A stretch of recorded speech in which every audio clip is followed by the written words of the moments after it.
Hello and welcome to Roll for Combat Live. We are here without Steven. Oh Today, no, where is he?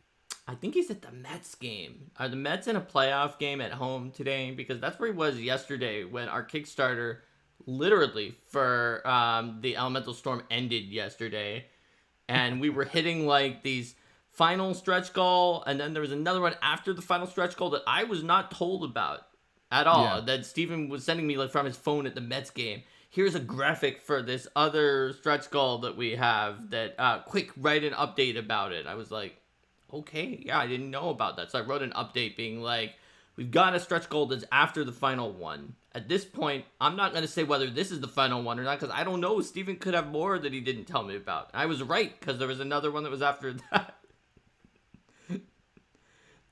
So, I am Mark. I'm one of your usual hosts, and I'm here with Luke Stratton from Limithron, who is the creator of Pirate Borg. That is me. Hello. Thank you for having me on. Thanks for coming on with some short notice. So today we're going to talk about the so-called secret, I guess, paths to entering the tabletop RPG industry. I'm not sure how secret they actually are, but there's some secrets about it. There's some things that maybe people try to say, but like they continue to be secrets because people don't want to listen or hear them because some of them can, not always be the most encouraging facts about the tabletop RPG industry. But we will dispense our truths about what we've seen from our own personal experience and also colleagues and coworkers in the industry and let you know what you're in for if you are hoping to join the industry. But first, let's talk a little bit about so why can the two of us talk about this and what have we done? So Luke, why don't we start with you? Sure. Well, when COVID hit, lockdown hit, I lost all my other work in concert lighting design. Played Zelda for about a month and then got to work on basically a pirate ship battle map Patreon. And by the end of lockdown, it was paying my mortgage. Now I'm the creator of Pirate Borg, which I made about a year after lockdown started. And the first one had about 4,000 backers. We've got another Kickstarter running now that's beat that one. It's raised about 500,000.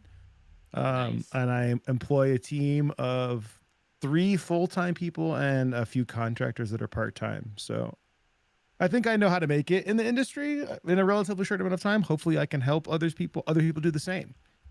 Awesome. So I'm going to put a link to your currently active Kickstarter into the chat. It's got all sorts of weird tracking things from when I went to it, but that's fine. There you go. If you want to check it out, there's a Pirate Board Kickstarter there. So from my end, I was not at COVID. It was before then by a significant amount, but I was working on my PhD at MIT when Sean K. Reynolds, who was just a really famous industry designer, left Paizo and his spot opened. And so there was an open call. I had done like a little bit of active work and had volunteered a lot and was someone who was active in the community for Pathfinder, but I decided to apply because of what the heck. I always knew that I loved tabletop RPGs and game design, and I wasn't sure if I would get past the resume stage because of the fact I didn't have like a heavy resume, but I knew that Paizo did a test where it was blind test and they would take the names off of it and just score it if you made it past the resume stage, and I thought that if I did make it to that I could show my stuff there. And so Sure. I did, and then made it through the interview and took that game designer position at Paizo. Worked there for just a little under a decade, and now am the after being the co-creator of Pathfinder Second Edition, I am the director of game design for Roll for Combat. So I had a very weird path. Sure. I Um, mean, I feel like everybody's path is going to be unique, just like in any career, but this one has lots of ways in for sure. no, you're absolutely right. In fact, for a lot of careers, even though you can say everyone's path is unique, there's still like if you want to be someone who is working on computer systems, like there's a decent chance that you at least started by getting a degree somewhere in some kind of computer related field. Whereas with tabletop RPGs, oh boy. So Yeah. my degree that I was working on was in computer science. When I replaced Sean was a chemical engineer before he went to, I think, Wizards when he went first. But It may when have did been you still graduate? TSR back then. When did you graduate from MIT? So I graduated undergrad. I did not graduate from my PhD because I had dropped it for the Because you Paizo would. position. Okay, was your undergrad at MIT? Yes, it was also at MIT. What And what year? I graduated in 2007. I went to Berklee College of Music and graduated in '09. So we were 100% in Boston at the same time. Wow, that's cool. Yeah. That's really cool. Yeah, I definitely one time I went to an MIT frat party. It was like the only frat party I think I've ever really been to. And Oh we're man. expecting like nerdy engineers and they had a like 100% legit Jello wrestling. I am not kidding. It was pretty wild. But were you at Well, that party by chance? I was not. MIT though, the thing is, work hard, party hard. Very much Yep. the ethos.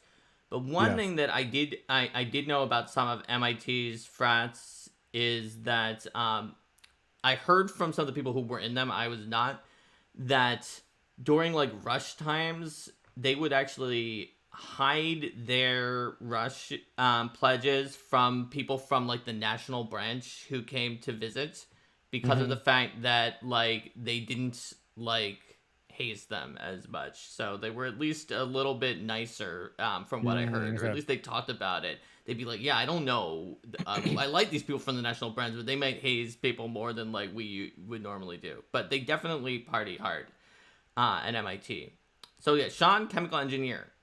Jason Ballman, architect. Uh, and Stephen Radney McFarland, not to be confused with Stephen from Roll for Combat, different Stephen, but one of the other co-creators of Pathfinder 2nd Edition. Philosopher, or at least philosophy major. He probably wasn't employed as like a professional philosopher at any time. And Logan Bonner had like an art degree. And Yeah. also just is super talented in every kind of side category that you can do for an RPG. Not only could he just do everything for an RPG, I guess to an extent like you, Luke, but Logan also created his own RPG that he did the art for and other things Sure. like that at one point. It was a joke RPG, making fun of like big ego game designers called Refuge and Audacity. So like every game designer I know that I asked them about their degree path has like a vastly different one and Sure. had a Yeah. vastly different journey. And I Yeah, I think mean, I would be surprised how anyone could even have the same path other than I was playing D&D and I wrote my own adventures and I published them on insert website itch or drive through RPG or DM's Guild and now I make a living. Like that's definitely a path which we'll talk about, but yeah, yeah, I I think mean, there's three traditional archetypes of paths. One of which is almost mythical, but it's funny because it's close to my path, and I'm one of the only people who maybe actually had that path. So the almost mythical path that people think of as being a real path, but that is generally not open unless you get very lucky in a very specific circumstance, is I'm just gonna go from having all my experience in this game overall. Maybe I GM'd for a really long time. Maybe I'm really into it. I have the skills. I think I have the skills. I'm gonna go and I'm gonna get a full-time job at an RPG company from that. And that is like kind of what I did. I did have like a small number of third-party products in the work. yeah. But they actually hadn't published any of them yet by the time I was accepted from Paizo, although once I got hired at Paizo, mysteriously, all of the third-party things that were taking a while to complete got rushed out the door.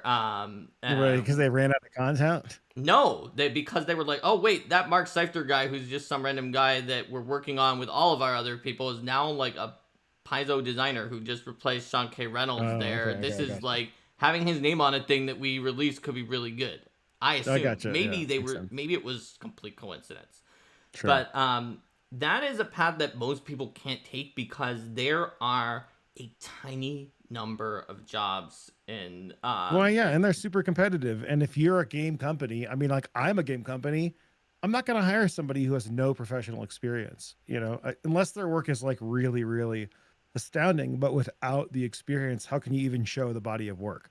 Like, right. hey, I've been a lifelong GM. I'm a really good GM. Ask my players. Well, like, yeah, get in line. Like, that doesn't, honestly, they don't have to be like, you can be a great game designer and not be a good GM. Yeah. I actually think I prefer designing games now over, you know, running them. I think it's actually more fun for me to like world build and then illustrate it and lay it out and present it to a community than it is to run. So, yeah, I think if you think that your path is going to be, I'm a good GM, I prep good games and run good games, and a company should hire me at a wage equal to my engineering job. I think that's not a very realistic expectation. So that last thing you said is really, really important, but I want to Yeah, focus on all of the rest of it first, which is no, you're absolutely right that it's very challenging, it's very competitive. There are very few of them, and because of that, even if you weren't just a GM, even if you have 10 years of sure. experience, very, very like top tier experience. It's if you're like, yeah, I have 10 years experience from WoTC, you Yeah. probably still won't make the same wage as your engineering job. Yeah. I Like, mean, I agree. Yeah. I think there's a part of the problem is, I mean, I've never applied for an RPG job. I've always been self-employed, but I think part of the problem is it's a supply and demand thing. And I think you probably see the same thing in the RPG industry that you see often in the concert industry, which is that you have, it's not, I don't want to call it predatory practices, but you get these corporations who can get great talent for not a lot of money because there's a lot of great talent. Like that's base economics 101. There's supply and demand. Um, yeah. So yes, I don't think it's realistic to expect that, especially as like a junior level, like low, experience applicant, that you're going to make anywhere close to 100K. I mean, these are ballpark numbers, but as your first job, pretty much anywhere, but especially in the game industry. so Luke, you're absolutely right. Your guess, right on the money. I have real hard data Yeah, sure. um, from years of experience, people who have talked to me about things, and I was at Paizo working with the union that was like the first game company union for a tabletop RPG company. And Mm-hmm. after the union, Paizo is doing a lot better than it was before. But let me tell you that basically, like, none of the people who were writing games, including the senior ones, were making 100,000 at Yeah, Paizo. At Wizards of the yeah, Coast, yes, sure. but But at I the mean, very it least, was, but like, how many of them? Not that many. the And look at all the senior, the layoffs. senior A positions. senior position, yeah. So like, If you what? got the Maybe senior four or game five designer, in the company. You know. I'm not sure. I think they Uh, they have a decent number of senior game designers, but Wizards was known for random layoffs. There was a long stretch where they defined that sort sure. of industry wisdom, which is they could fire you at any time, that had been built up over the years. There was a stretch until the recent firing of game designers where they actually hadn't done that. Those sort Yeah. of holiday massacres. But Yeah. everyone that I knew in the industry was like, yeah, you can go to WotC. They'll double what you make almost anywhere else, probably. But then you won't have as much job security because you don't know what they're gonna do. Yeah, sure. I mean, and like people got so mad at them at the last year's layoffs. And I'm kind of sitting here like, well, guys, it's not like Richard Garfield's sitting there making decisions. Like it is, or like it's not like Chris Perkins is like, we need to lay people. It's like this is a corporation. You're working for a corporation, and corporations have one responsibility, and that's to their shareholders. So it's like about the bottom line. It's about getting the product out the door. It's about making something that fits in the marketplace and with their product line. And like, what? Of course, if they're not making the numbers that they need, they're going to lay people off because that's what the corporation needs. Like, got nothing to do what's good for the industry or the people who are working for them. I think you need to remember that when you're seeking out one of these quote high paying jobs at your quote favorite game company, you know? Yeah, no, Kyle, this is a message that is very common on this channel where we remind people that the corporation works for the shareholders Yes. ultimately, and it's Also, not I mean, working like for you. they're non-human entities. Like corporations are inherently like if you were a friendly, like employee focused, community focused executive working at Paizo or WoTC or Fantasy Flight, what any of these, you know, brands of these larger corporations, and your branch, your brand of the corporation is not performing, you're gone, man. They don't like it, they're not fueled on warm feelings, So you know. Paizo is privately owned. Okay, Paizo's not a good example of So that, but yeah. they are in a better position for that. But even so, they still are gonna need to, show numbers to a certain extent, right? But Yeah. once you have shareholders, especially, and you're absolutely right, Luke. And beyond that point, what people need to remember that I've said in many an episode is that corporations, like you said, they're a machine. They're not a person. They're an entity made up of lots of people. So when you say, oh, this company, this corporation lied, this corporation betrayed, it doesn't mean any of the individual people necessarily did. It might just mean that one person in the corporation honestly thought that the thing they were saying was true, and someone who was much more powerful than them didn't even know that that person was going to make that claim or was going to say that, because they knew they were going to override it or do something else all along. Yeah. And just there was no communication or just like incorrect knowledge. So Yeah. oh my god, Well, chat is wondering, did Citizens United lie to me about a corporation being a person? yeah, I mean, you know, it's interesting because I definitely consider myself a capitalist, especially like a small business. You know, if you've got an idea, go out and make money, capitalist. But I, at the same time, in that same worldview, feel like corporations are the downfall of our society because of these. And this isn't a political show, but you know, they get this power that is not controlled by human morality. You know, it's controlled by dollars. So you just got to be careful about that when you're thinking about working for these companies. You know. Yep. I think the So other side too is on the design side. Like I said, I've never worked for a big company like that, but like, I don't want to have to make like, Strixhaven School of Magic because WotC decides, like the board of creatives decide that the next product we should be making is one that's like pseudo magic related and pseudo Harry Potter inspired. Like I want to be making Strixhaven College of Magic because I want to be making a wizard school. Like I feel like the motivation behind their adventures, like I think if you look at Curse of Strahd, you're like, oh my God, you can tell there's like, yeah, they could have made this. But at that point in the line, WotC could have made anything, and they decided to make that book. And you can tell that a lot of love and creative energy went into that book. Some of the newer ones, though, you can tell were like, hey, corporates decided that, or whoever's in charge has decided this direction. And you can kind of sense that it's like a conglomeration of writers and contractors. Like maybe individual parts are really well done, but it's kind of missing that, indie fire that you get when you've got a product that's designed purely from a place of like game design passion. So we actually had a Vecna Eve of Ruin review where Steven had the book and we had on sub, including another guest who was very skilled and familiar with not only making adventures, but has also worked with multiple of the authors on that adventure. And we came to a similar conclusion of what likely went on to what you just did, because these are authors who are extremely skilled, who wrote individual sections that were extremely good for many of them. Some of them not as much as others, but some of them were really good. But that it just felt like the page count was being used for like 5 or 6 different cooks who may have been incorporated, may have demanded certain features or other things be added, and then they didn't have enough time or space to talk about certain things. Yeah. And also, like, come on, I have Vecna. Like, they're making that because of Stranger Things. They're not making that because they thought that was the next thing that would serve the D&D community. I mean, that's my opinion, That's got to be at least one of the things. It's definitely, it doesn't hurt, it doesn't hurt. So probably one of the biggest. So that is sort of like path one, the unicorn path of, yeah, I'm just gonna go and I'm gonna work at the big company of my dreams. I'm not saying it's impossible.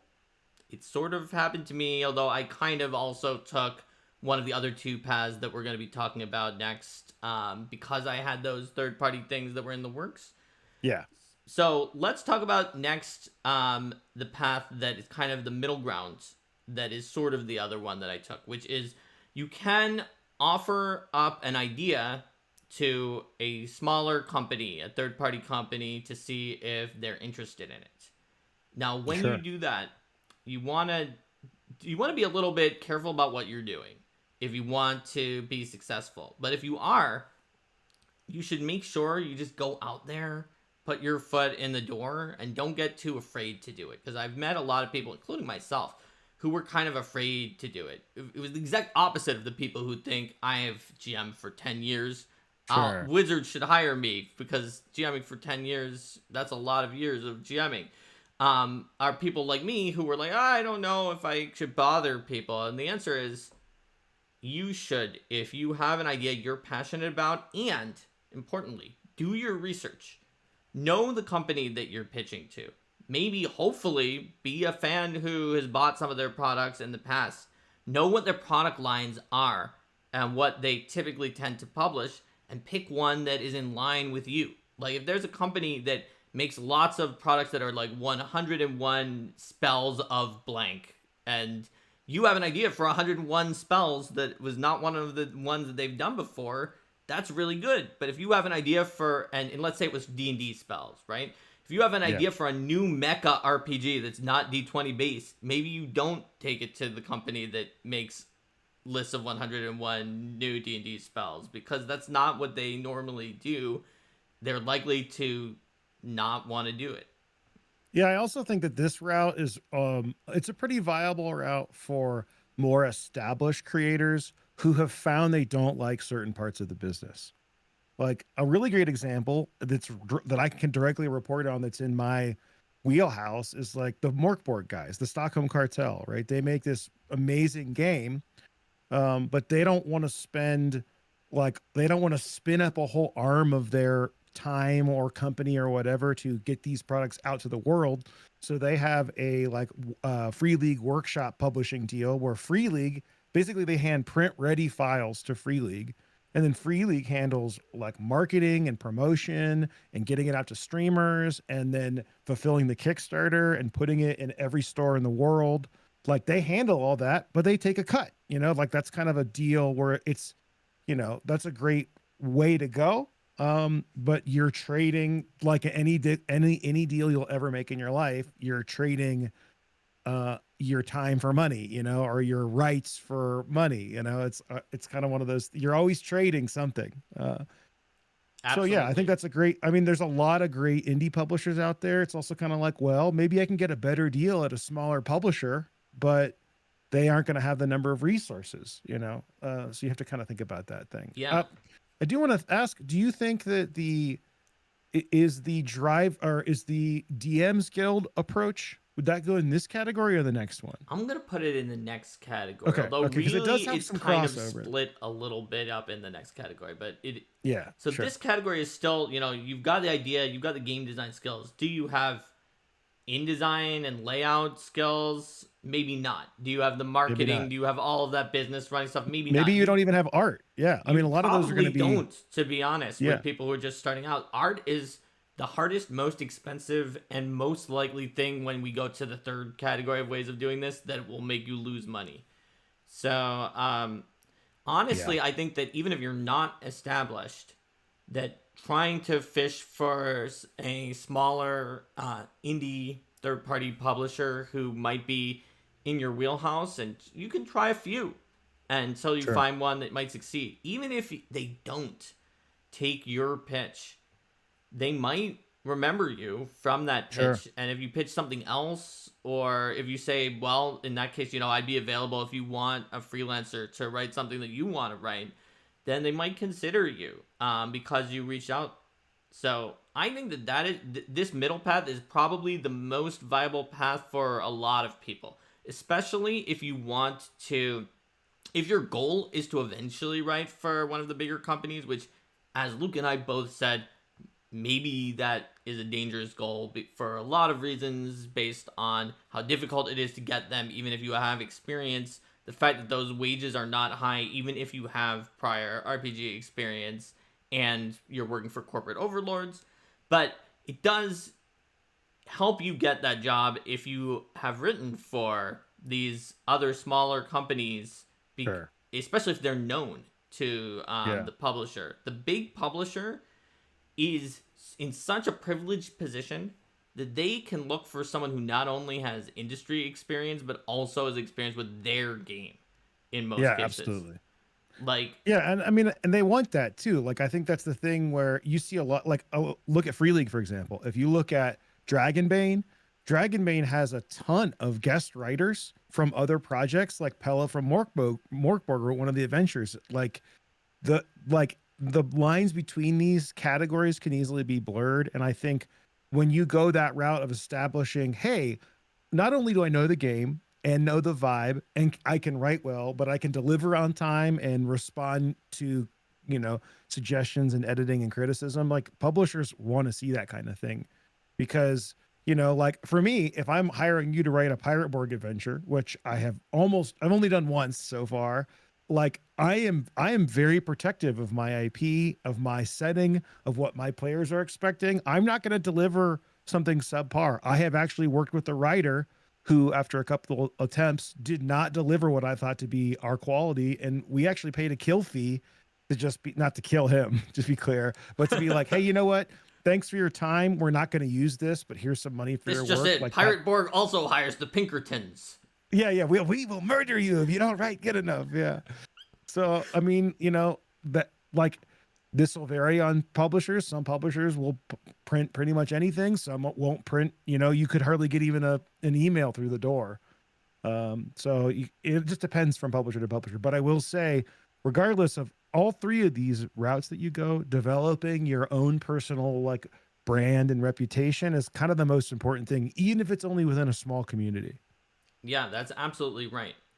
And to speak to that talk about matching the specific style and knowing the specific game, I think that by virtue of having published something small in a particular game's field, you're really Yeah, getting your foot in the door. Because, absolutely.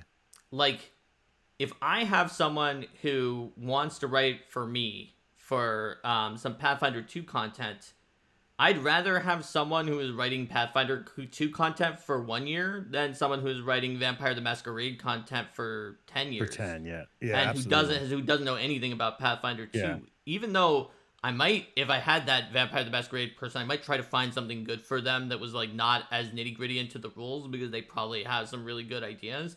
Similarly, like Luke, you would probably easily hire someone who wrote a few small, even like fan adventures, maybe publish them for free among your people who really knows Pirate Borg, than to hire me, even though I've done 200 projects, Yeah. because Yeah, no none offense of to you, those but were Pirate Borg. absolutely. Yeah. I mean, like even today I was going through all my, my email that gets built up when you're running a Kickstarter. I was going through and I got an email from someone that was like, no offense to this person if they're listening, but it was basically like, hey, me and this illustrator like have a stretch goal class ready for you to release. Like, we'd love to do it. Like, just let me know if you're interested. And I was like, I've never heard of you. I've never heard of you in the community. You didn't send any links to your thing. Like, why would I do that? Like, I'm going to hire one of the guys that submitted to Cabin Fever, our community jam. I'm going to hire someone who has published something in the Morkborg or OSR world that I look up to. Like, I'm not going to hire some rando that sent me an email and then never contributed before or after to my community. Like, there's no proof there that they are actually of value to my particular brand. And I have to imagine this applies to other people. Like, you can't just email WoTC or Paizo or Free League or whoever your dream publisher is, Chaosium, and be like, hey, I'm really talented. I wrote this thing. Like, if you want to see it, let me know. You've never heard of me before. And if you don't reply, you'll never hear from me again. Like, that's not what they're looking for, even if you're the best writer ever. So that had two really good points in it that I want to get to both of them. So the first one is, I think we're agreed on this. It just shows how easy it is from the hiring position, that the two of us agreed that even with someone with huge industry experience, like, if I'm not getting a Pirate Borg job from Luke, then probably you who are watching, if you don't also have not written things for Pirate Borg and haven't done other things for Pirate Borg, you're not going to get it either. So it's going to be very, and I'm not trying in this case to be like, well, I'm the top person who should get things of all time, but like, Jeremy Crawford might not get one from Luke. In some cases, it would depend on whether or not it's just like, well, I think the name of this person could contribute to the product, whether or not they actually knew my setting, and that will vary from person to person. I don't want to put Luke on the spot for that, but no, of course. But I want to speak to the Jeremy Crawford thing because I'm a big fan of Jeremy Crawford's work. I am a big fan of 5th edition. Him and Chris Perkins came by our booth at Gen Con this year, and I went to say hi to them. I'm not kidding you. I went to say hi, and Jeremy Crawford pulled a copy of Pirate Borg out of his little bag. It was the only thing he had. And I signed his book for him. But like, your point is absolutely right. I wouldn't hire Jeremy. Like, he's got a great like writing voice and rules approach for 5th edition. It's like literally not it's the opposite of what we do in our brand. So like, it's just not a good fit. It's got nothing to do with how much experience he can. I mean, of course, I probably couldn't even afford him, but and to be clear, he can't, because WoTC has a very draconian non-compete. Yes. I was giving it as a hypothetical example. Yes, of course. Now I'm just saying, like, that's a person in the industry who I look up to who isn't a good fit. So you have to imagine that there's going to be the same thing going on. Maybe I'm more community focused than other, quote, executives or, owners of companies might be. But I have to imagine that, like, if there's something that you really want to be working on, work on it. And you know what? Don't give up. If your first thing gets rejected, write another thing. I mean, you hear about this with Goodman Games all the time, is like, people will submit adventures, and then before you know it, they're published, and then they're like the new like poster child for DCC, or they write their own hack of DCC. Like, why not? Yeah.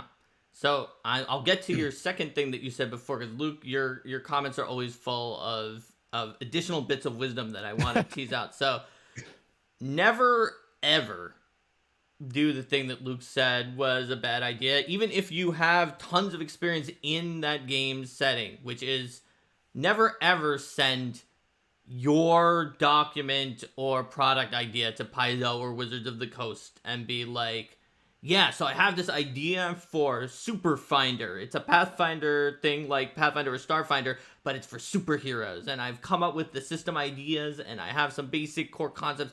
I can show it to you. Like, they're never going to take that, because even if they're not a public company, they have their own executive, they have their own plans that go up multiple years into the future, and they don't want to look at your thing because, to be perfectly honest, they're afraid that if they look at anybody's anything, that they might get sued for someone saying that they copied you if they actually do want to make a Superfinder someday. Sure.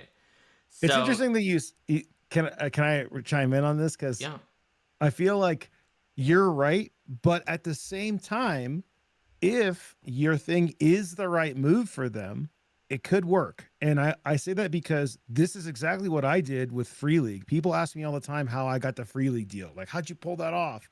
And it's like, well, it was really easy. Step one, make a successful Kickstarter that's 5,000% funded for a market that the company has no current IP of. Not actually easy, but then email the company and pitch it. Say, do you want to work together? So like, yes, they're not going to, sorry, Paizo's not going to make, a superhero version of Pathfinder probably, but publishing a third party hack that's a pirate game that isn't in free, what I'm saying? Like, sometimes that can be the right path. You're right. I'm going to clarify that I consider those to be different things. So they are from the perspective of a bigger company like Paizo or WoTC, you would be talking to their licensing guy. Yeah, about making some kind of license or deal or other thing like that. Is like, hey, yeah, and we'll distribute it at the Paizo booth or whatever the equivalent is. But that's different than being like, I have a manuscript for my Supers game, and I think 100%. that Paizo should publish it. So, I'll send it to you. I wrote it, and I can send you what I've got. But I think that, you should have your designers and developers go over it, and your editors can copy edit it, and Yeah, and you your do all the layout team art. can lay it Yeah. out and Yeah. put all the art in there. And, I only want certain royalties or whatever. Like, no, that's never going to work for one of the big companies. I have a guy like that who I have someone who's messaged me a couple times asking about how I got the Free League deal with that exact same thing. He's got a pitch for a game that's fully written. He thinks it would fit in really well with Free League's line. And I was like, I mean, go for it, dude. But like, dude, they're not going to go for this. Like, the thing that you need to make this work is the hard part. And you haven't done that yet. You have to do like there's months and months of creative discovery and like art direction and illustration and layout that make an RPG something that's worth publishing. And unless your idea is like hot fire, or you're like, some big, Brandon Sanderson wants to make a Free League game. I keep using Free League because that's the route that I know. You know what I'm saying? Like, okay, so Brandon Sanderson, you're right. So I said you, Yeah. and I was pointing to whoever was watching this. But Brandon, if you're watching this show right now, my advice was wrong. You could definitely go to Wizards of the Coast or Paizo and say, I have a Brandon Sanderson idea for what I want to do. I'd like to do like a Pathfinder adventure path where I pretend I'm going to write the first volume, but then I pull out all of the volumes and I turn out to have written all of the volumes of the adventure path myself instead of having separate authors for all of them, and surprise everybody and do a Kickstarter that is being run by me instead of you. Yeah. And if you do that, I think that you are much more likely to get a yes response. In fact, like, didn't Brandon like write some stuff just like for free because he felt like it for Wizards one time for Magic the Gathering because he loves Magic? He may have.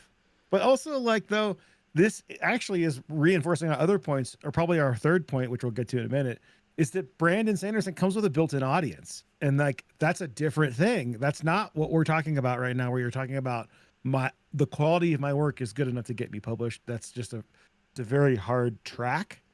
100%. Even if your did work you want to is respond great. to my second point that I can't remember? Your second point was the one I just did, which was that no matter what, even if you have a huge credentials and track record, when you're going to these other big companies to try to either apply for one of their jobs or ask for freelance work, don't go with your idea. They're going to tell you what they want because they're the big company. That's how they go. There's also, chat seems to have been freaking out about Superfinder example that I gave, and Mr. Bandana Head sent a super chat saying, Superfinder is what I need now, Mark. Well, you could create it, follow your dreams. Just don't then try to like get Paizo to publish it for you.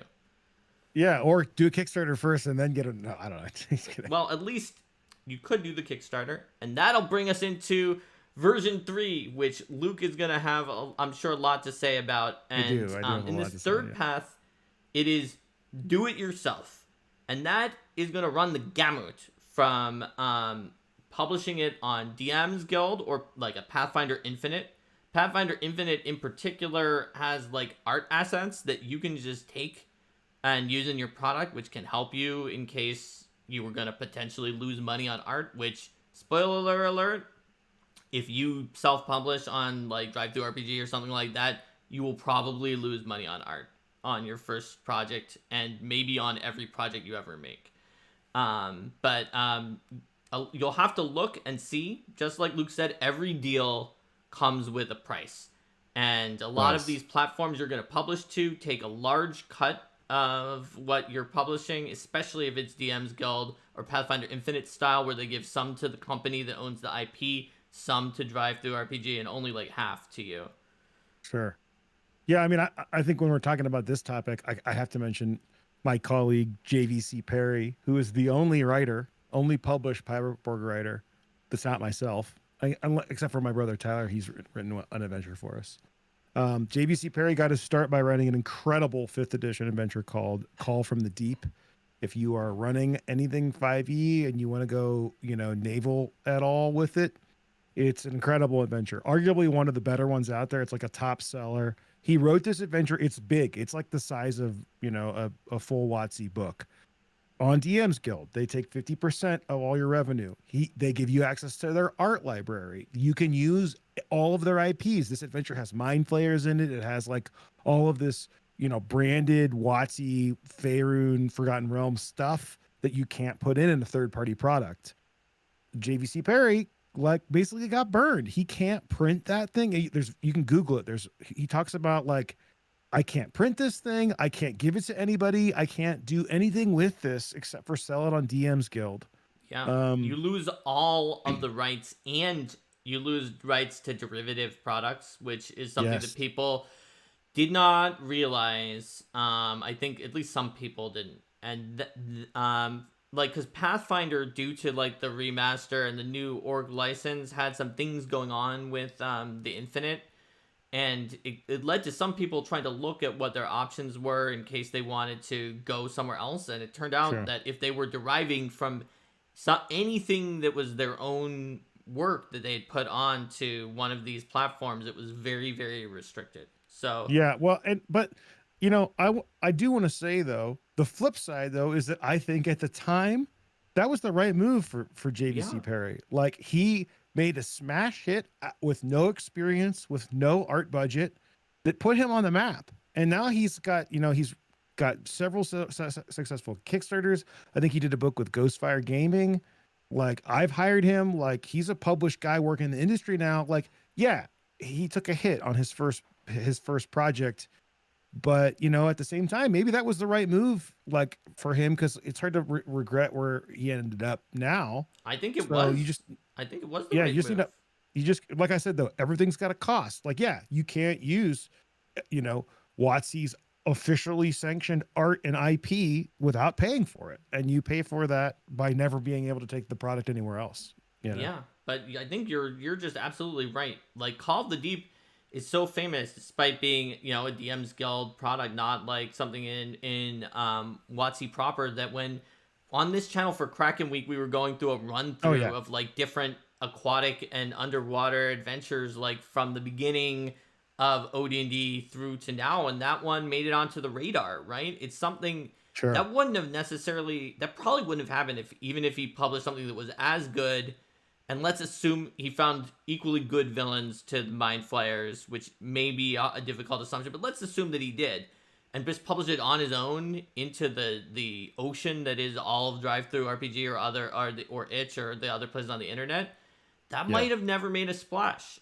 No, definitely not. I mean, like, he has his own dedicated section of the Ghosts of Saltmarsh Discord server. There's a whole section on there of people who like, I bought Saltmarsh.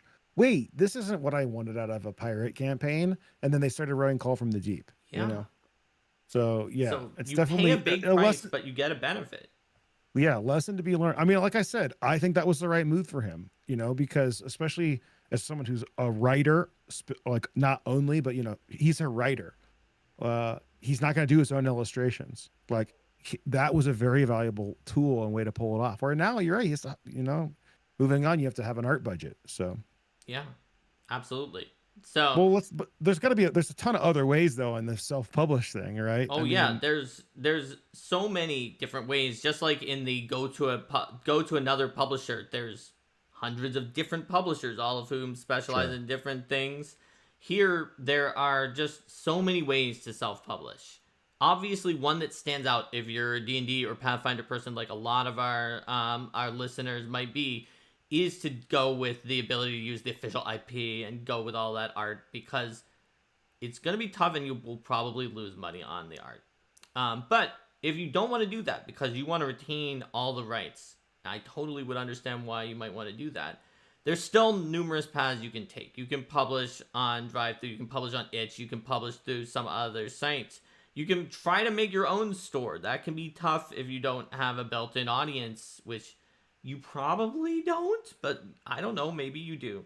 You could start your own channel that is like a YouTube channel that's specifically for the goal of not only like offering some kind of advice or related topics, but like showing people an into how you're creating your product that is tooled towards eventually marketing your product. And when you're doing Well, I any, think that especially in today's day and age, the YouTube spin off the TikTok and Instagram Reels, but especially the YouTuber creator path is 100% viable. I have two strong case examples. One is Ben Milton, Questing Beast on yeah, YouTube. Ben has basically established himself as like the OSR guru. He is the guy who reviews everything. If you considering buying a product that's somewhat in the OSR, Ben probably has a YouTube video reviewing it. So, of course, along the way, he's written a few adventures, he's written a few games, and Knave Second Edition, I think, did 600,000 on Kickstarter. yeah, And like that's not because he wrote Knave by itself in his vacuum and promoted it. It's because he wrote Knave, and he's the guy who has established himself as an authority on YouTube. So that's yeah, 100% for sure a great route. The other way is the kind of like more of the YouTube performer. And for this, I would bring up Legends of Evantris, good friends of mine. They are hilarious guys. They have a great actual play, but I think they've been doing it for 8 years. And they showed me their graph like of viewership. It's like this for 6 of those years. And then it starts to go, and then all of a sudden they just catch on and they figured out how to perfect their craft. And they've got an idea for a Kickstarter for a book that they want to make, and they go to Kickstarter, boom, highest funded D&D Kickstarter of all time, 4.5 million. Like, they did it right. They hired the right artists for their project beforehand. Like, the book is not done. They have not released any products that are established, written things that show their quality as designers. What they've established is that, hey, we can tell good stories and we care about our audience and our product. So trust us in making this thing that we care about. And boom, the community replied. So both great viable routes that are very different than the other two tracks that we discussed. 100%. And these routes are transitioning us into the overall crowdfunding route. Sure. Now, the crowdfunding route is one that might seem like very tempting to go just when you see some of these crowdfunding campaigns that make a lot of money, and you might be looking at that being like, I've crowdfunded some of these products. I really like these products. They're great, but I have great ideas too that are similar to maybe you're thinking that they're like somewhere on par to these big crowdfunding products. So if I do a crowdfunding, surely I will also make six figures on my crowdfunding campaign. And the answer to that is, well, I mean, you might, but you also might win the lottery too if you like go for the lottery. Except for, unlike the lottery, there's a lot of hard work you can do that can help you increase your odds. And chances are these big, successful Kickstarters have done a lot of that hard work in the background that you didn't see. You did see the awesome book, but... Yeah, I think someone brought up Kelsey from Arcane Library in the chat. I think she's a great example. I think a lot of the community are like, I think there's some professional jealousy, and there's like, what's so great about this game, and what's the hype? Like, she just got lucky because it went viral. And I think, like, honestly, all those comments mean that you had not paid attention to Kelsey's story. She is an established YouTuber who is very open and transparent with her community about the stuff that she makes. She worked on that game and released it on drive-thru before it ever went to Kickstarter. People have played it. She has testimonials of it. And she's a very likable person who people watch online. Like, all of those things go into that before Kickstarter, before the launch button gets pressed. So when I see people are like, oh, it's all blah, blah, I'm like, dude, you don't even know what you're talking about. Like, you don't just make $1.5 million on Kickstarter on accident. That's not how that happens. Some degree of every first Kickstarter is a lightning in the bottle, especially if it's very successful, but that's only some degree. Like, right? Well, sure, and you don't get the lightning in the bottle without the lightning. Like, yeah, it has you have to be have something the lightning that people want. Yeah. And maybe there are more people who have the lightning than the people who got the lightning in the bottle. But even then, you're not going to get... You only get some amount from that luck or hitting the right thing that caused you to go viral. You need a quality product, but you also need, like you said, Luke, you need all that other groundwork that you might not have seen going on. And Well, in addition to all of that, you need marketing that you might not have expected to do. that's what If I was gonna say. Is like, you can make the best product in the world. I think let's take not. I'm not saying that Pirate is the best product in the world, but like let's just take Pirate as an well, example, because as it's because got a it was currently a active Kickstarter, it right? well, we have a Kickstarter currently running, and it was the first one was especially a lightning in the bottle kind of vibe where I put a bunch of work into this thing, but I also put a bunch of marketing into it. I had Yeah. been running a Patreon for several years prior, building a community. I had established a podcast where I talked to other people in the industry. I had spent a decent amount of my own, like, out of pocket money running Facebook pre-campaign marketing, which a lot of creators just like feel gross doing. And I have telling you right now, if you want people to play your game, they have to find out about it. And sometimes that requires you paying money so that they can find out about it. I don't feel guilty about that at all. I feel like I have had numerous people tell me they came into our community because of an ad and it's their favorite game and or community. And like, it's hard for me to feel geezy and corporate about that. It's just an exchange. I paid money to get a spot in front of your eyeballs, and now you pay me money in exchange for things that I love to make, and we have a great relationship moving forward. Like, there's nothing wrong with that. But I will say, if you're going to go the indie publishing route and do it on your own, third party publisher, you need to prepare to, like any content creator of any kind, you need to be prepared to market yourself just so that people can find you. Like, how are they gonna? They're not gonna just stumble across your thing on the massive internet because of some guy's tweet.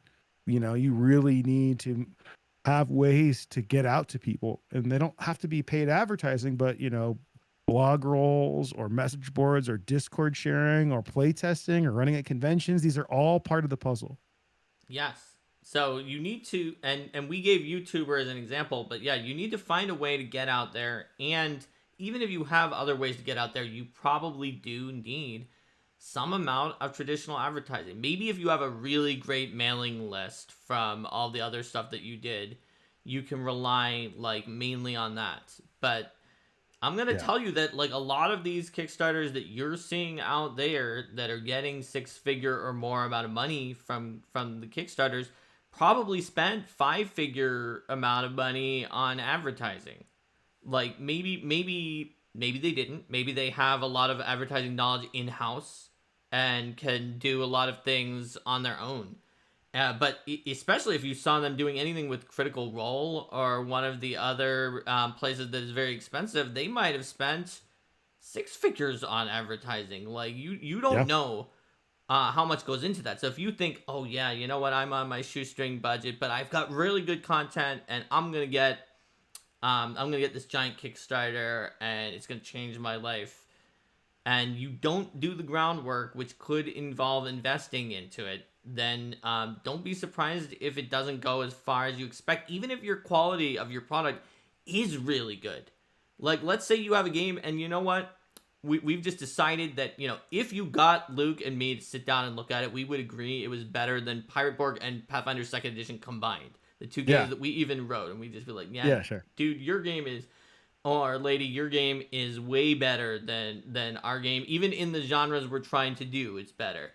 Sure. Even if your game is that good, if you don't do any kind of groundwork, if you don't do any kind of marketing or advertising, it's probably going to fizzle because even assuming some of it's written and you give an excerpt and it's just genius, the excerpt that you've put on there, you've got to get people to agree to look at the excerpt that you have. And if you didn't do any groundwork, you also don't have art that's going to pull them in to look at it. You've got, like, let's say just like a really tightly written, well-written Word file kind of thing that you turned into a Word to PDF or something like that. And just like, it's not easy to get people to read it, even if it's fantastic. No, Maybe, definitely not. maybe you'll get word of mouth, but what are the chances of that? Well, that's the other thing too. We can tangent a bit on the whole Morkborg thing. Like, I saw a thread on Reddit the other day about this. Like, I think that there is room now for different kinds of RPGs, and like, they don't all have to be tons of words. I think that you can get the vibe of a game across with really solid art and graphic design. So if you're an artist or graphic designer listening to this, like, maybe you're the important part of the RPG that makes it be a smash hit, not the writing. Like, I think the writing in Morkborg is really great, but I think we all can agree that the reason it's a smash hit is because it looks so different. It wasn't like the writing in Times New Roman in Google Doc is what blew up the community. It's the combination of those things. It's the magic stew in the cauldron. So yeah, don't forget that when you're designing your thing. I mean, also like think back to every time you looked at a Kickstarter. I'm a very visual person. Obviously, I'm a graphic designer and an artist first, and I'm a lighting designer by trade before I was in the RPG industry. When I go to a Kickstarter, I mean, I was on a Kickstarter today. I backed one today, and I was like, I backed it with I almost didn't read any of the text. I was like, can I see what this is? Does it look good? I'm just going to have faith that the writing lives up to standards, Yeah. So you're absolutely right that my advice was generally from the perspective of you want to get into the game industry as a game designer because of your writing.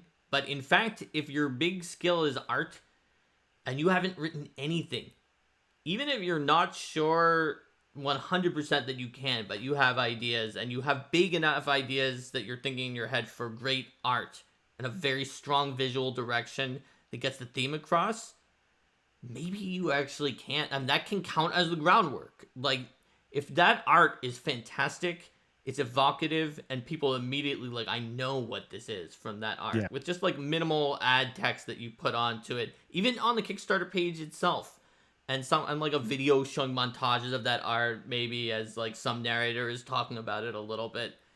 Like, okay, you actually might have a chance, but if you're just an author, and I don't want to look, I do writing. I don't want to diss being, quote, just an author. But if you're just an author and you don't have assets for art, and you didn't have ads, and you didn't have groundwork talking to the community, going to conventions, all the things Luke said, and you just go on there, it's just going to be hard to get your foot in the door on that crowdfund.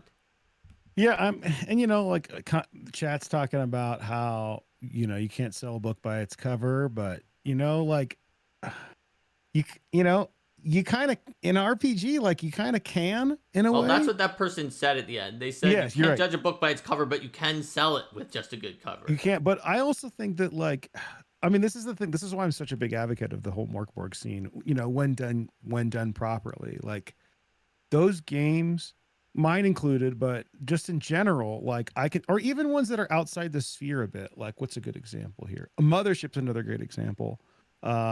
Reach of the Roach God. Like some of these books are like you can pick them up and flip through them and be so inspired without even reading them that you're the experience. Like I read a marketing book once, or maybe I was listening to it might have been an audio book. Same thing.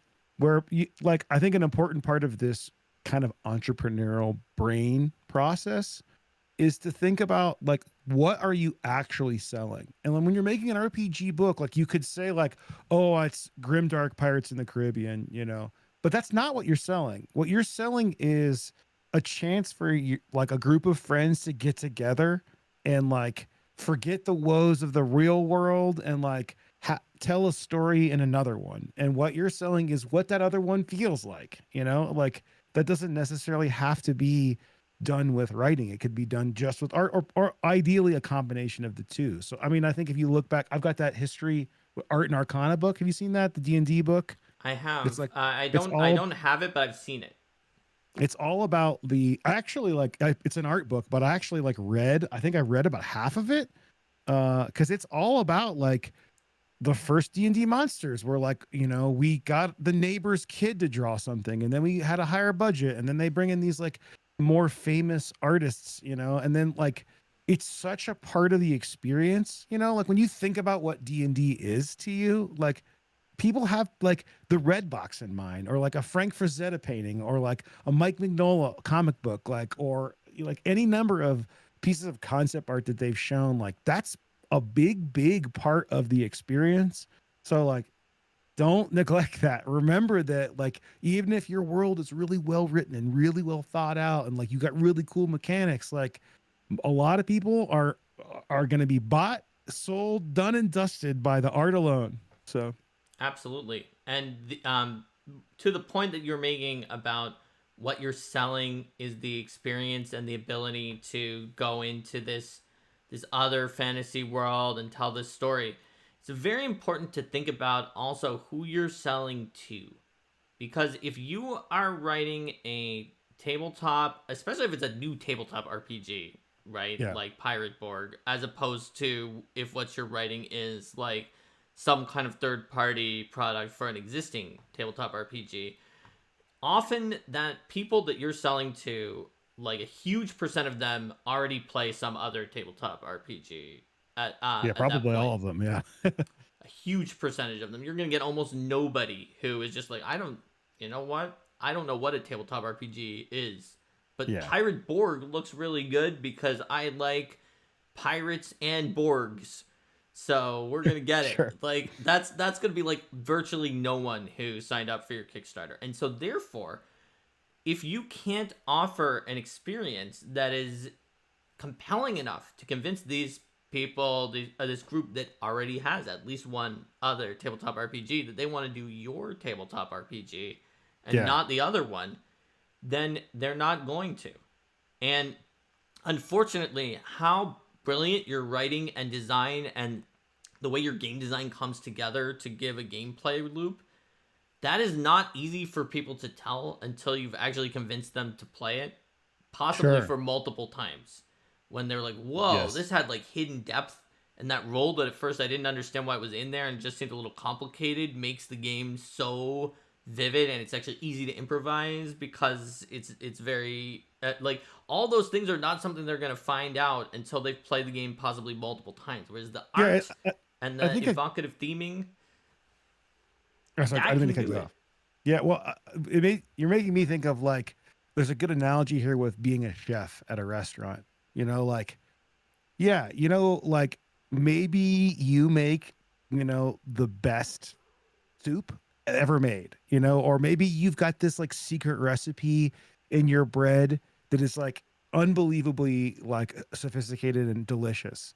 But like the meal's got to look good, and you got to be able to like make a good, dessert, or your drink's got to be good. It's like you need to provide, if you're making a full RPG or even if you're making an adventure, like just because you want to be just writing or just illustrating, like all those elements need to be there. Like, great, you've got a great, amazing painting of a undead dragon lich. Well, like without some information on what that thing is, you can't just have the icing. Like if you don't know what that dragon is underneath, the GM doesn't know how to run it, both mechanically and or story wise, like it's going to fall flat on either the GM or on the players, or the GM's going to have to do the work for the players, which means that you didn't provide them with the right experience when they bought the product. Like you have to think about all of those things as one big complete. You got to be thinking about the whole dining experience. Also the restaurant, like if I provide you a 5-star meal in styrofoam containers and you eat it like in the parking lot, it is not the same as if you come into my like beautifully lit, good smelling store with like an attractive, polite staff. Like there's a reason that, certain kinds of people work in the hospitality industry. So it's like the whole package is very important.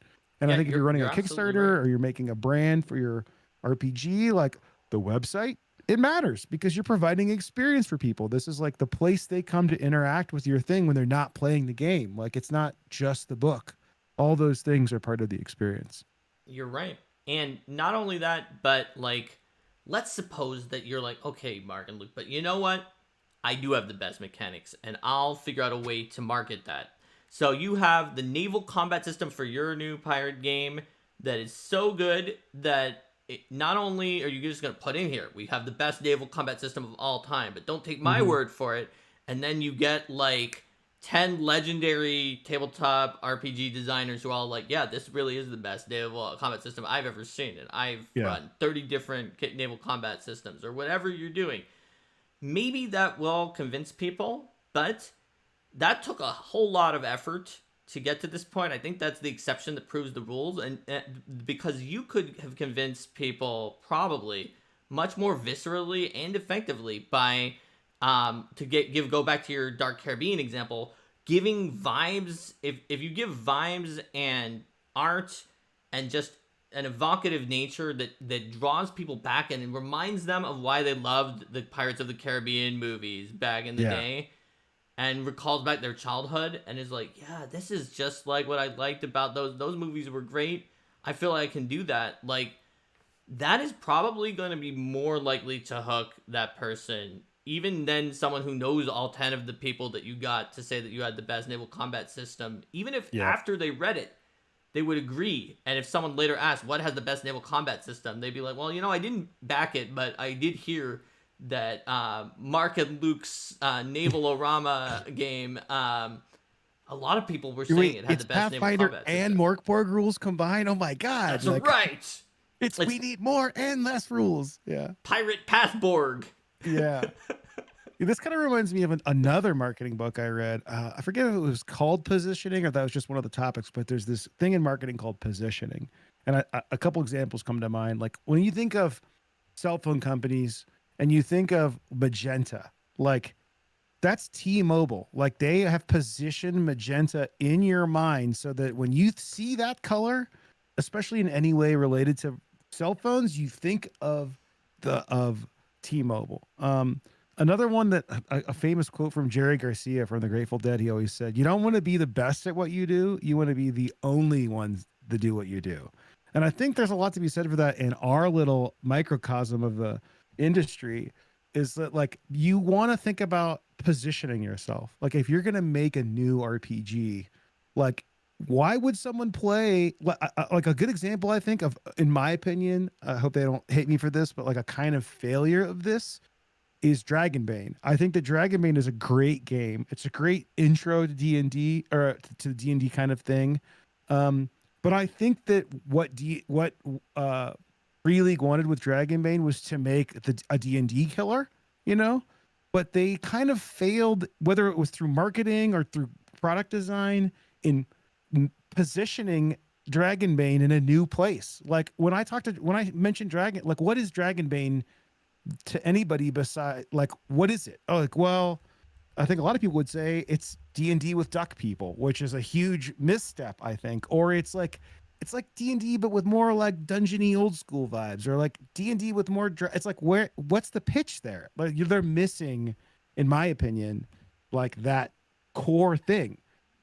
Whereas like I think Pathfinder is kind of the opposite. Like what is Pathfinder, especially when they first started? Well, Pathfinder, it's 3.5, but better with all the things that you wish 3.5 had. We put them in, and then we perfected them. And like it's a more refined rules. It's like it's positioned to be that thing. You know what I'm saying? What do you think?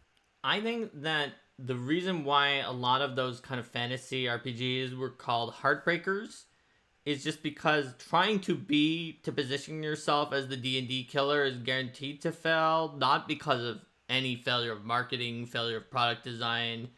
It just, you're not going to, because no room the for brand that. is so powerful. Yeah, that you're not going to be a D&D killer if that's what you want to be. You want to be I your mean, own and thing. even if you were, you would still be telling your significant other like, "Hey, I'm going to play D&D tonight." What hobbies are you into? Oh, I play D&D. Even if you're not, if you're playing Shadow Dark, you're still playing D&D. It's Even like, Pathfinder is not trying to be the D&D yeah, killer, you're and still it playing never D. will Yeah, be. I didn't yeah. know that Dragonbane was trying to be a D&D killer, and if it was, it has not succeeded at that. But I think it has succeeded at being like a neat fantasy RPG that is doing something different. And I think maybe Yeah. that was what they were trying to do. Yeah, well, I just think based on like seeing the Gen Con release, it came out this like a week or two before Pirate Borg, and like the amount of marketing they spent, they like got a whole room for. I think they were hopeful with the OGL debacle and whatnot that it was going to kind of become, like if 5e is here and Pathfinder is here rules wise, Dragonbane is maybe like a little bit more. This is a good first D&D gameplay, with older school vibes, a reboot of what D&D was like in the 80s for Swedes, that kind of thing.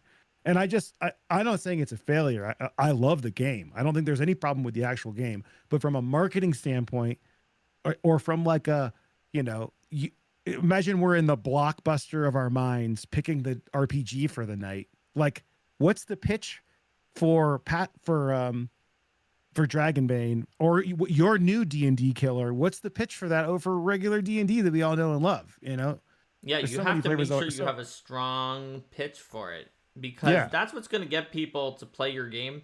telling them that it's better than the game that they like in certain ways. And I was alluding to that somewhat with the naval combat, although at least in that case, we're not saying it's better naval combat than X. We're just saying we had 10 people say it was the best. But Sure. if you're gonna put out a Kickstarter, let's say for we'll call it Dragon Slayer RPG. Maybe that actually already is one, but I'm calling it that because the idea is you're slaying Dungeons and Dragons with this Sure. RPG.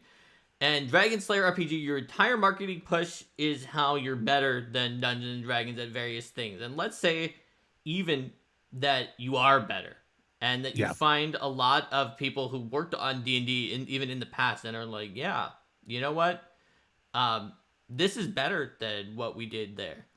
Obviously, people currently working there are not allowed to, nor would they want to, like, say that your RPG was better than what they're currently working on. But even if you did that and succeeded at getting some pretty credible people to agree with that, this is not a path to success. Because what convinces people to enjoy your product, and this is something that like viral marketers, and I say this, I don't mean actual viral marketers, I mean would-be viral marketers from the Pathfinder community who want to convince more people to play because they love the game, are always trying to think of good ways to like get someone to give any game other than D&D a chance. And some of the ways people have come up with are really good, but some of them are not. And the ones that aren't are the ones where they're like, well, Pathfinder fixes this thing that you're having a problem with. When someone posts about a problem in D&D, they're like, Pathfinder fixes this. Even though they're right, it doesn't convince people because people aren't looking for an answer that is stop playing the one that you like, this is better. Instead, like you were saying, Luke, make a pitch for your game on its own merits. So being like, yeah, in Pathfinder, you can play this cute little cactus guy that and then showing a picture of that really cute cactus Leshy art that a lot of people like, that's gonna be more successful than just constantly telling people that their game is bad and that your game is better than that. Show what makes your game good. Yeah, I mean, I think this is going back to my positioning thing. Like, I think another great example is Shadow Dark, because Kelsey made no claims that this is better than 5th edition. This is better than Pathfinder. This is better than BX. No, it's like, this is old school vibes with new school like mechanics. And that's exactly what that game is. It's black and white. It's got old school art. You've got the same basic core stats that any 5th edition player can get in line with immediately. You know, I mean, it's basically like a stripped down hack of 5e when it comes to the core mechanics, but like, that is an experience, and it's positioned in your brain with a very specific art style and a very specific like approach. Like, you know, if you want to play, Redwall, the RPG, you're not going to use Shadow Dark. You know, it's not trying to be a catch-all. It's positioned as a very specific product. And I think that's one of the most valuable lessons I think you can make at any product release, in any RPG, in any video game. Like, it has to be like, you can mix other things, but it has to be something that's understandable to your potential customers. You know, I mean, that's why you get some of these other games. I think another kind of example of it not working as well is like my friend Shane is really into Torchbearer and Burning Wheel, and I think those systems could be considered maybe the best for the people who love those, could be the best. But I feel like as companies, at least to me as an outsider, I feel like the positioning pitch has failed because I don't really understand, like, the process has failed on me on like, what am I getting out of this that I don't get out of a normal game, a normal D&D game. And I think to that extent, I want to tie this back to other good advice that you gave earlier about being a freelancer in general. But with Burning Wheel, I think it's harder to get someone to play actual Burning Wheel because of the pitch, to me at least, than to get people to play Mouse Guard, which is based pretty much entirely on the Burning Wheel mechanic. Great example. Because I've got a pitch of your mice in the Mouse Guard universe. Look at this comic book style from Mouse Guard. This is great. And it's much easier to get that pitch. And I want to tie that back because, Luke, this ties to your excellent advice you gave freelancers about establish your niche. I can tell you that it can be a successful strategy because I've seen people who were doing the hiring and who this worked on to making yourself more niche, both as a freelancer and as an RPG, can actually build your audience, right? Like if you have a generic fantasy setting, it's got everything in the kitchen sink, then Yeah. you're just kind of like the next D&D-esque, and that is harder, maybe a harder sell than, like, let's say in your TTRPG, the only thing you can play is that you're dragons or some kind of dragonborn-esque thing to make it more similar to D&D. So it's like you're a Dragonborn style character. Every character is. Those are the only things that you can play. It's the Council of Dragons Yeah. to go with the old Council of Worms style name. Like that is actually probably more likely to succeed because of the fact, even though it's narrower and there's fewer things you can do. Similarly, if you're a freelancer and you tell this and you don't have a lot of publications maybe yet at all, but you're trying to get your foot in the door and you're like, hey, look, I'm a specialist on Fae. Like I've even done research a little bit on fairy tales in real life. I know about Fae. I do a lot of things with Fae. Haven't published anything yet, but I have this idea for a Fae book. And they're like, well, we're not doing a Fae book. We don't want to publish your book yet, but we'll keep you in mind. The chances of them coming back to you if they later have a Fae book or they're doing a monster book and there's a section on Fae or something like that, when you've put your name in, and they're like, I remember that that person said they were an expert on Fae. This would be a good time to hire them. As opposed to if you're like, well, I'm really good at everything here's examples so I can show, let's say you actually are. Examples of my writing, I'm really good at any kind of thing that you might need. They still might not remember that you said that, even if they agreed at the time that you were great, but they could remember you're the Fae guy and give you some Fae. Yep. Yep, indeed. Yeah, I mean, positioning for your own brand can be very important. I mean, a good buddy of mine in the industry, DM Dave, written a lot of really successful fifth edition stuff. One of the top Patreon creators in our scene. He always uses me as an example of this because there's a small group of community creators in the Patreon world that were there like before COVID. Che Peku for battle maps, Griffin Saddlebag for magic items, DM Dave for adventures. Like these guys really, really popped off prior to COVID and during COVID. Tom Kartos for battle maps, but they were there first, So like, if you wanted battle maps in 2020, I guarantee you had Chair Peku or Tom Kartos maps, But now that map market is flooded. There are a ton of VTT map makers. Like I used to be able to make a pirate ship map and upload it to Reddit and get thousands of upvotes and a bunch of new patrons like every time I did a new map. And now like they get like 10, same quality. It's just like it's a flooded marketplace. The things change, But at the time, there was nobody making pirate battle maps. So I made a bunch and became like established as the pirate guy. And then I made like a pirate RPG. And it's like, well, I've established myself as an authority on the topic, whether I am or not. And now when people want pirate stuff, like they have to, oh, you need a pirate ship battle map? Check out this guy. Oh, by the way, he made a whole RPG. Like that's like a strategic plan as a branding my own creations that are like a funnel. If you're using a marketing term to like get people into my little world, you could do the same thing for any topic that you're passionate about. Absolutely. Well, and actually that leads me to another topic is that I think part of my success personally has been very, very related to passion. I hear a lot of people can talk to me and tell me that they can tell that I really care about Pirate Borg and the Dark Caribbean and like the maps that I make. And I think like that's, there are ways to be successful without that. But for me, that's an essential ingredient is making something that I really, really care about. And that rubs off into the product and hopefully into people's games. So I definitely would really, really encourage you when you're thinking about positioning, you're thinking about marketing, you're thinking about what kind of game you want to make and what kind of creator you want to be. Don't fall into the trap of making what you think is available in the marketplace.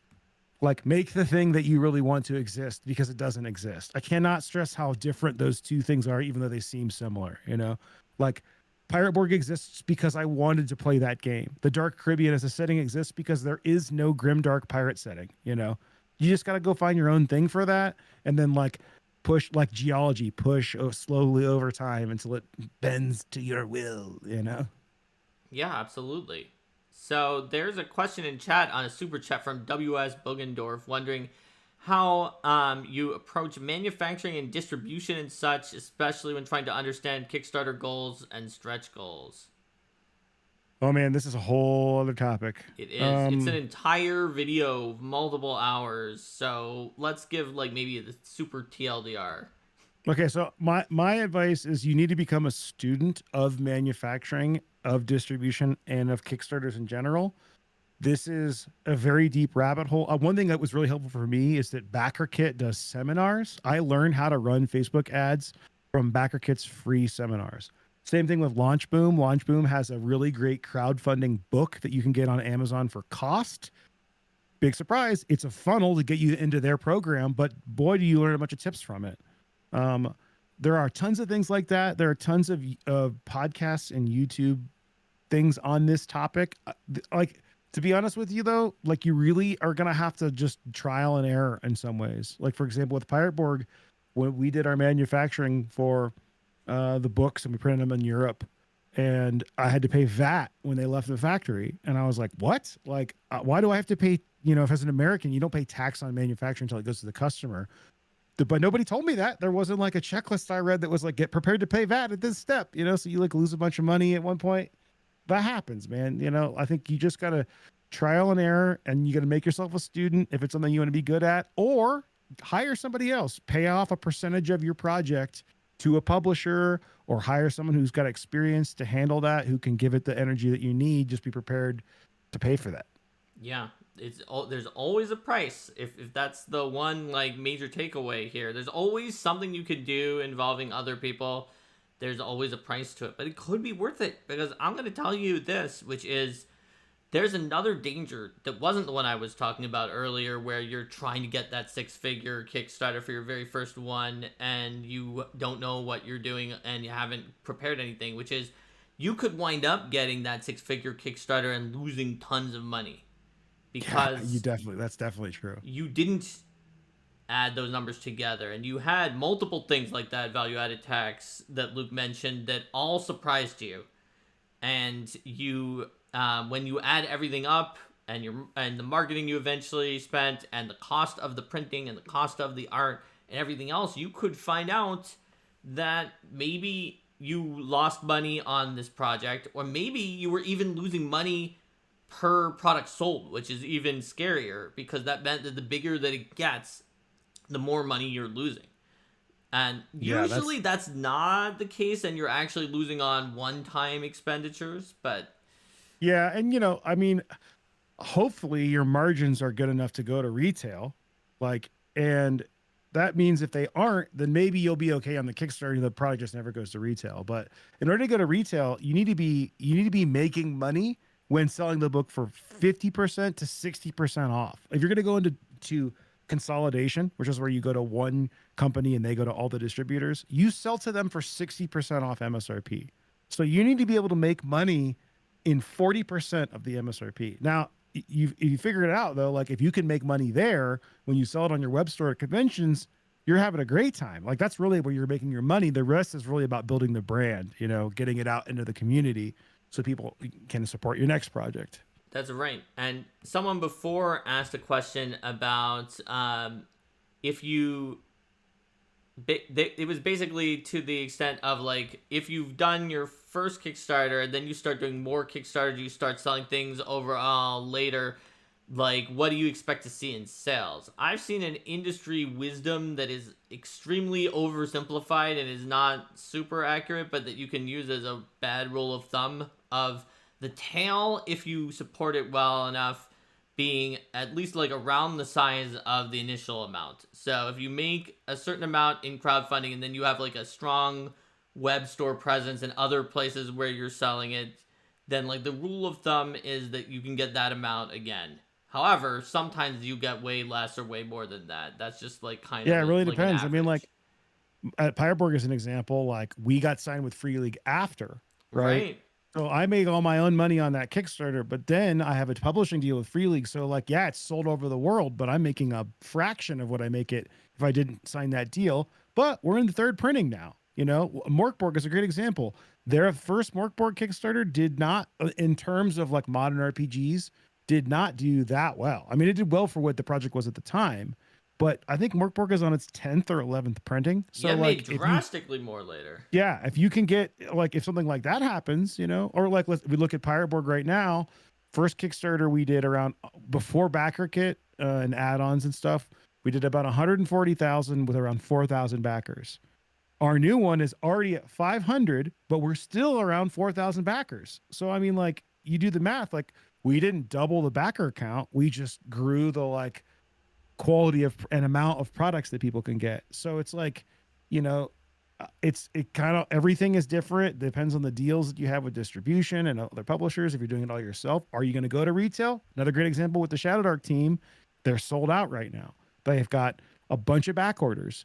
They are not going to be able to get new product out to the new people for a while. So, you know, like that's a missed opportunity now, but it's also building demand, you know? So if you've got a game that has demand, that kind of thing can be good. It just really kind of depends. You just don't want it to like, you don't want the demand to fizzle out.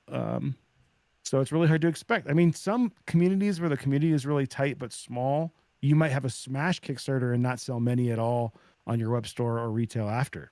Who knows? Yeah. So you never really know on that. And I will say there's a significant danger, especially when you're adding in stretch goals, you're adding in extra tchotchkes that you're going to make for people.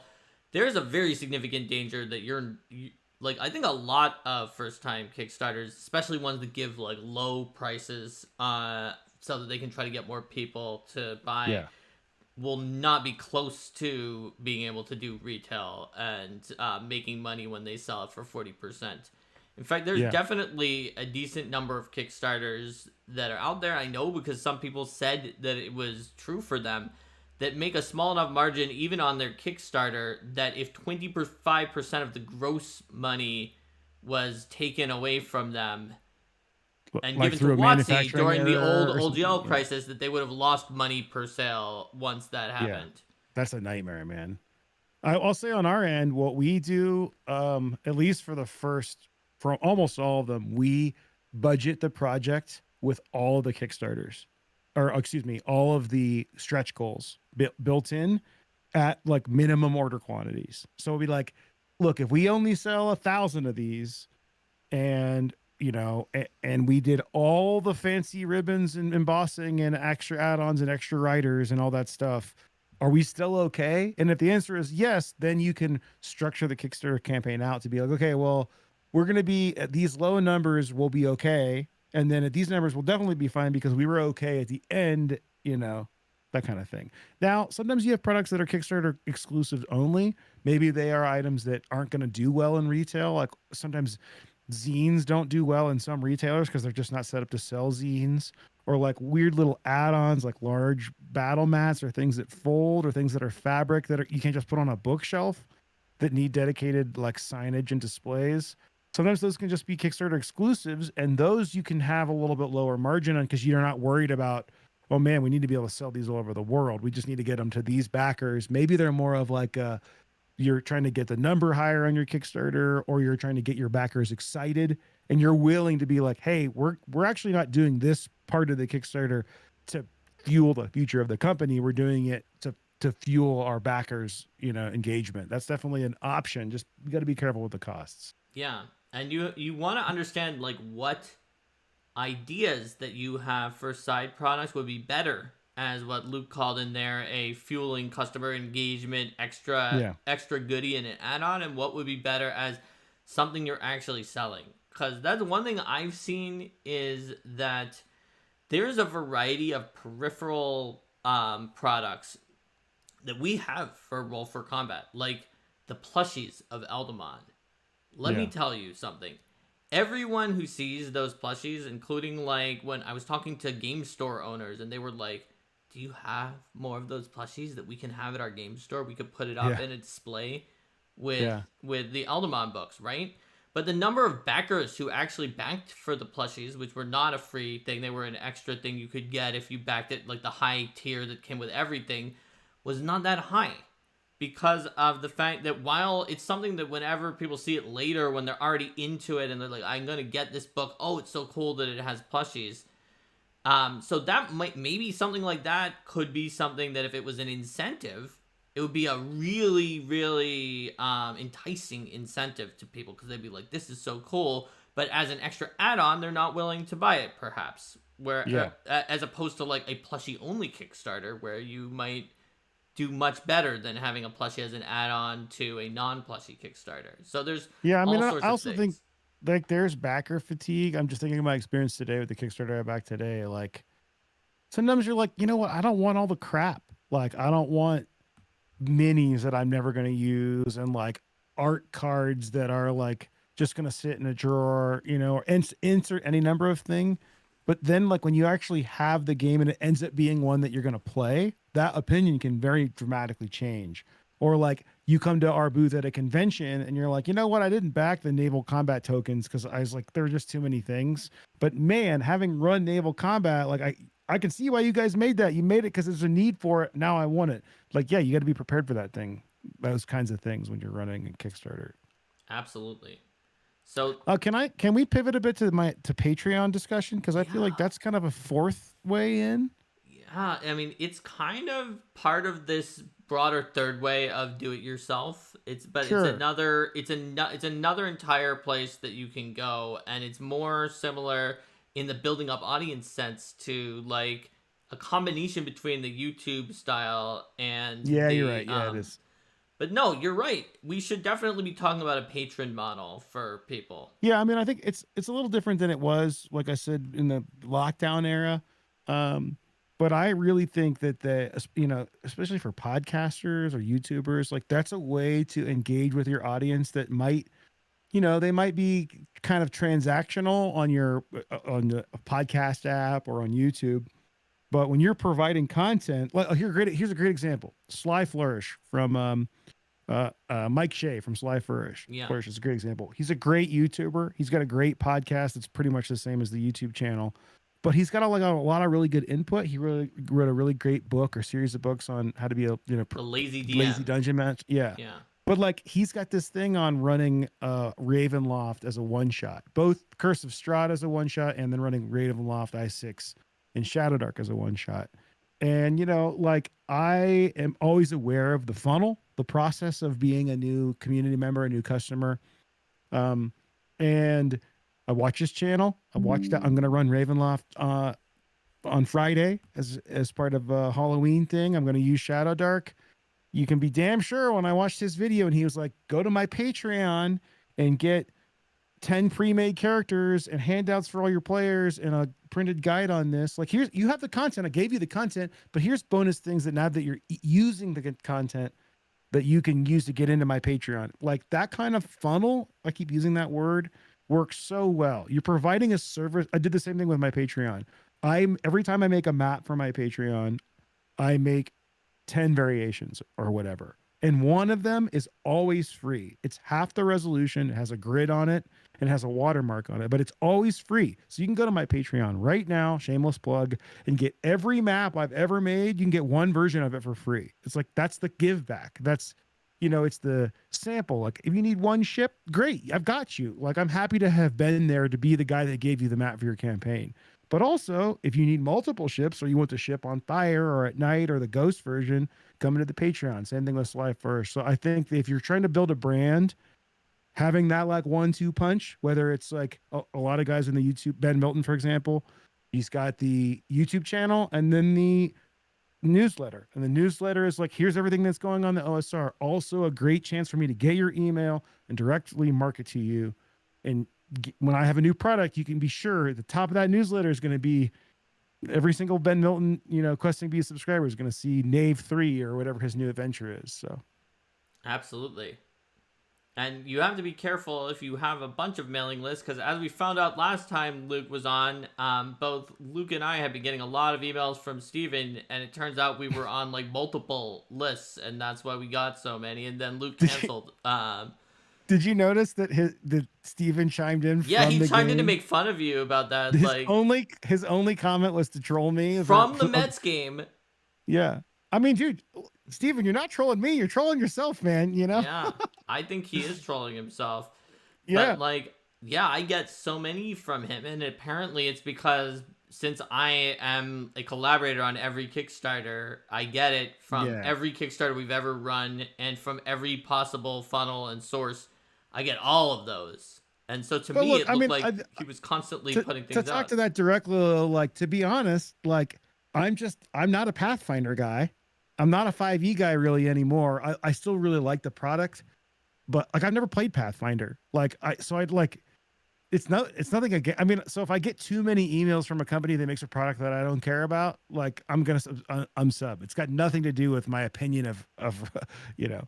I get it. I would have, Yeah. like, if I got the number that I received since I'm on every list as a consumer, I wouldn't be still subscribed to that, even though I love Pathfinder Yeah, and but D&D products.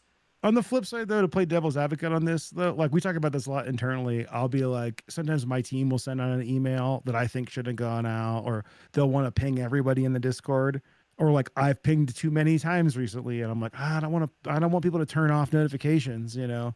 Like there is a balance to walk, but also you have to remember that the people who really care, they want to hear from you. They want to know what's going on.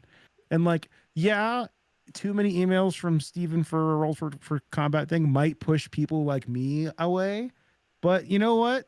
Like, I'm not the customer base. Like, it's the guys who want to hear from you, that you can send as many as you want as long as it's good content, you know? You're not That's my wrong, opinion. and it is true that we got a comment from somebody like on the last day of the Kickstarter who even was like, "Thank you so much for sending out this reminder. I almost forgot, and I Yeah. really I mean, wanted to yeah. back it." Yeah. They like, We, how many people actually had that happen for one person to even tell us that? Because nobody. That's the kind of comment that I love to see, but that nobody actually tells you when that's true.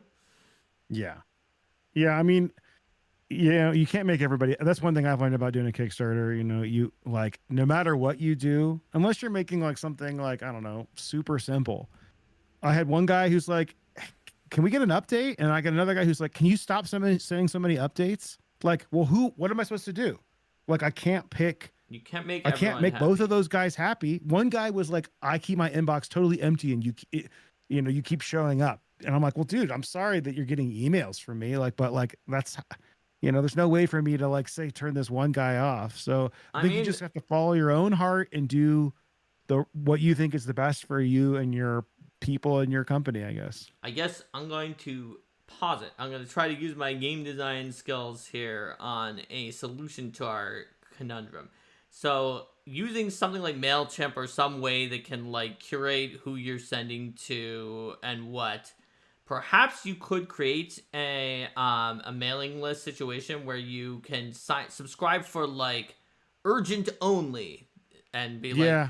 only tell me once about everything. You'll never get reminded. You will not get some of the other things. And then you have a medium ground where it's like, urgent plus flavor stuff. And it gives the ones that have extra little stories in them and the weekly newsletter. And then the third one that is like everything bagel. And that's where you get all the Yeah. But I messages. mean, you know, have you All the seen that updates of little things that there's like, we just got the box in the warehouse and here's a picture of the boxes. sure. Have you seen that video though of the girl? It's like a, you know, TikTok, Instagram reaction video where she's watching the person put cubes, like there's like a cube and they put it into the square hole, and then there's like a cylinder, and rather than putting it in the round hole, they put it in the cube hole. It's like, it's kind of like that, man. Like the public, it's not that they're like dumb, because that's not what's going on. People are busy. Like, I don't have time to read all these emails. I spent an hour today trying to clean my inbox back down to zero, and I didn't get there. And it's like, you know, I can understand, it's just part of the thing. I just think you got to remember, on your side as the creator, you just got to do what makes sense for you. You know, you Yeah. just got to send the emails when it's time to send the emails. And like, you got to just kind of ignore the noise of people getting mad, because they're going to get mad. That's just what happens, you know? It's a truism Um, in game design, in anything where you have users for your Kickstarter, for everything else. Your customer in general, especially for something like a tabletop RPG or something that's often played by groups that, like, can get a little cerebral about it. Your yeah. customer is probably very smart and very, very busy. busy to Yes, the very point they busy. won't read all of the things that you want them to read that are important instructions. Not because they're not very smart, but because they're very busy. And they figure, oh, I can probably get away with skipping this introduction. I'll just go right into it. I don't have much Yeah. time. And so you need to be prepared for that. And make sure that you design everything that you're doing based on that. So, for instance, for your Kickstarter, you've got a customer or just someone who's coming to your page who's very smart but very busy. So what does that mean? That means your bold subtitles at every header should tell the story on their own, in case they Yeah. just scroll through and their eyes only look at those and they don't look at the smaller text that's underneath that. For example, Yep. that's just one of myriad examples of ways that you can design based on that principle. I agree. I agree. Well, cool. All We got. right. You want to take some questions? Yeah, so if anyone has any questions in chat, I have tried to be watching the chat and see if there were questions both in super chat and in non-super chat that we can answer. We've got a few more minutes before we have to go, so we can take a few more questions. If anyone has a specific question about getting into the tabletop RPG industry, or any of the 3 secret paths that we talked about, the third of which was very, very broad here, especially since we could leverage Luke's expertise on having taken that third path. Whereas I think the first path is a unicorn path, even though I kind of took it, but it's not very viable. So there's a question: is the Mark Dice Locket still on the table? I don't know that was ever on the table, so I don't think you're gonna be able to get a Mark Dice Locket. You can make your own, and I will be creeped out by it forever. Wait, what's a dice locket? Like a little locket that has dice in it. Like we have a Kraken dice locket as a incentive for the previous Kickstarter, and so someone wanted to make a Mark dice locket, which I'm just imagining. Is it like your head or something? Yeah, my head, and you open it up, and there's a set of dice inside of Oh, it. wow. I will just be creeped out by that forever. Mark, I like you, but I would not buy that. I don't would want not buy a anybody's head. Mark dice locket. My wife would not buy a Mark dice locket, although she Yeah. loves our Mimic dice box. That was one of our incentives for. Yeah, well, mimic dice box. Yeah, I'm in. Hard in for sure. The Mimic dice box is just fun, and she really, really liked it. She went to show like other family members like the Mimic dice box when we got it. But a Mark dice locket is just creepy. Yeah. Sorry. I like this question about what we recommend for the pricing for selling your first That's product. a great question. Well, story about this. Like when I kickstarted Pirateborg, I did research and decided that I was like, oh, well, Morkborg is like $30 on Amazon. I feel like it should be the same price as Morkborg. So my Kickstarter price for Pirateborg was $30. But we hit all our stretch goals, and I ended up making it almost twice as long as the original. And it came out years after, and that's the Amazon price, not the MSRP. That was like a terrible. Like I had a retailer come by my first convention and be like, you should be charging at least $10 more for this book.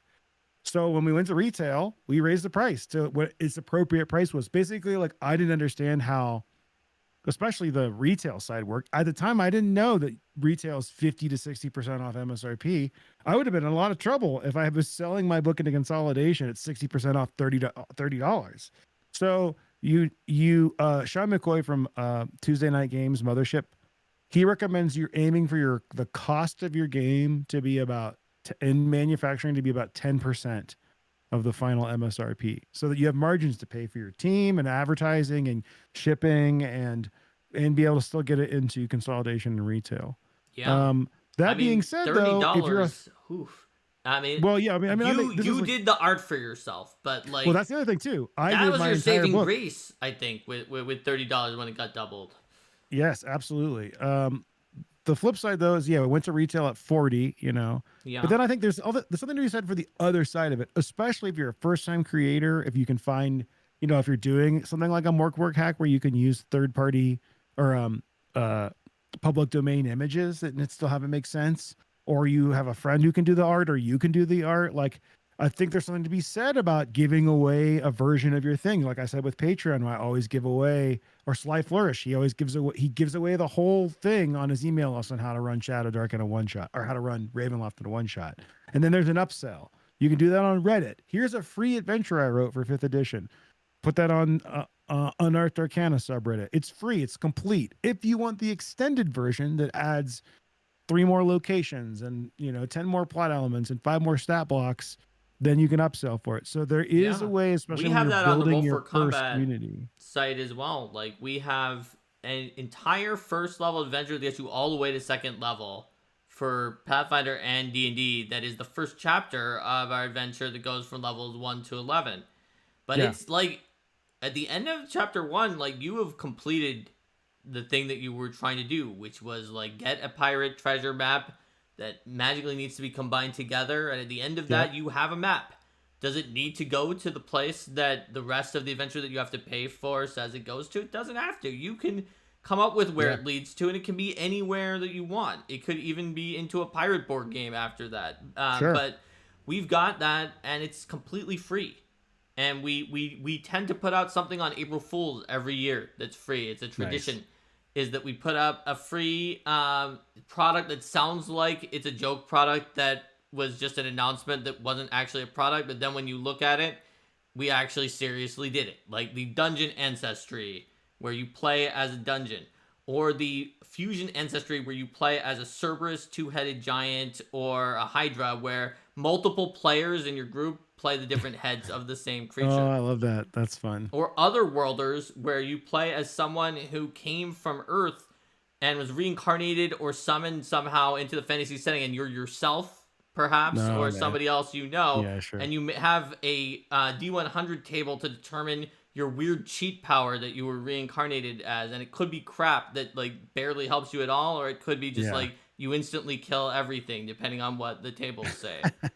Nice. So, like, yeah, there's something to be said for that, because our Dungeon Ancestry was such a popular free ancestry that it led to us being able to make a line of, like, additional ancestry book that contained an expanded version of the Dungeon Ancestry. It was a complete ancestry with tons of information already, but we put in even more so that we could talk about, like, the themes of the dungeon within you and what they could represent. Like, is your dungeon a psyche that represents like fragments of your own memories and personality that you've forgotten or lost along the way? Kind of like The Cell.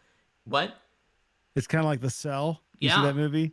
Yeah, like that, or like Persona or something, where like you learn more about yourself and reach a deeper understanding by defeating the boss of a floor, and then by the time you get to the bottom, you learn the true secret or something like that. Like we have examples of those in there. So that's cool, you're absolutely right that there's something to be said about giving something for free, even if you're being careful to make sure your margin on the full product is something that's going to get you where you need to go. Yeah, well, and also like giving something out for free, like, it's very unlike, if anything, it's likely to get you a sale, not lose you one, like if like there's a free quick start that's on the Pirate Board Kickstarter right now, the Down Among the Dead Kickstarter.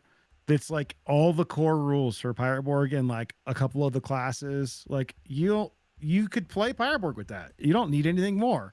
But I find it hard to believe that someone would get that and then be like, nah, I don't want any more. Like you're still giving them something. Maybe it's just inspiration, but the people who really want to like support you are still going to do that, That's right. So let's see. We have time for a couple more questions. One person I like asked, this. Well, go ahead. I was going to say, I like this market research question. Yeah. Would you say market research is more important than creating the game you want to make for yourself? I think we somewhat answered that earlier when we kind of did. When Luke was saying, don't just let the corporate suits tell you that you have to make this thing because you think that's what the whole of the market is. Make something you're passionate about. I mean, like, I have a very strong opinion on this. My personal opinion is if you're making a game because of market research, please, for the love of humanity, just stop. Just go do something else. This is my opinion. Like, there's enough of that in the world. We don't need more crap games because the market needs it. Make the thing that you're passionate about, even if you don't end up making money on it. I think that's much better for us as a race of people, of humanity, like a species, that we make things that we want to exist, not because the market says that. There's enough of that. Please don't do that. That's my personal request to you from one human to another. Now, whether that's best for business or not, that's another question. Yeah, I mean, that's totally a different question, because maybe if your market research is good enough, maybe it found a niche that is very untapped. But in Well, like, terms, if you don't want to make for that, we don't want people designing games for things they don't care about. I That's my agree. opinion. In terms of Yeah. making something joyful, that's what you should be doing, because it's very unlikely that you're actually going to be like making a lot of money from the tabletop RPG industry. In fact, the old wisdom of how to make a large fortune in the tabletop RPG industry is, or sorry, how to make a small fortune in the tabletop RPG industry is start with a large fortune. And either Yeah, because you you make it, lost yeah. some of it being in the industry, or perhaps because having the large fortune allowed you to position yourself with pre-buying art and ads and other things like that, and then you made a smaller amount. In fact, Steven from Roll for Combat is probably a good example of that, where he had enough money that he could hit the ground running with just a really major endeavor that a lot of people wouldn't have been able to just do like he did with his very first Kickstarter. Yeah. So there's Yeah, I another don't know. I question mean, here that says someone wants to start their own publishing company and want to try to license one of the settings that's established, but they're wondering if they should focus on creating their own setting as a flagship. well, I think it depends on the IP you're talking about, but Yeah. in most cases, you are not going to be able to do that without following that setting's specific third-party publisher guidelines, which most RPG companies have. Obviously, Morkborg, Pirateborg, Cyborg all have fully open licenses that you can pretty much make whatever you want for those games. Free League has a similar license for their IPs, but they have much bigger hand in it. Mothership, you have to get permission. You can't just make whatever you want. Same D&D, like if you follow one set of OGL rules, you can do, or Creative Commons now, you can do whatever you want. But if you want to make it in the setting for Forgotten Realms, it has to be on DM's Guild. So I think as a first-time publisher, your likelihood of being able to license something, whether that be an existing setting or some like a movie or book IP, is very low. You're going to need a pile of cash and a track record to pull that off, Or a lot of connections. or a lot of connections. But that if you're just starting the company, that's probably going to be unlikely. It's very unlikely. Like, look at Paizo. Like, that company got started by making, was it Dungeon Magazine or Dragon or both? I mean, they essentially got started because of the fact that WoTC wasn't going to make Dungeon and Dragon magazine. So then, Lisa Stevens, who had retired from WoTC as one of the original employees, and who, had a share of Pokemon cards, all the other things that were doing well for WoTC, enough money to just live her life doing whatever she wanted. She was like, but I love these magazines, and I have enough money to retire, but I also have enough money to go back in, invest in my own company, and we'll keep it alive.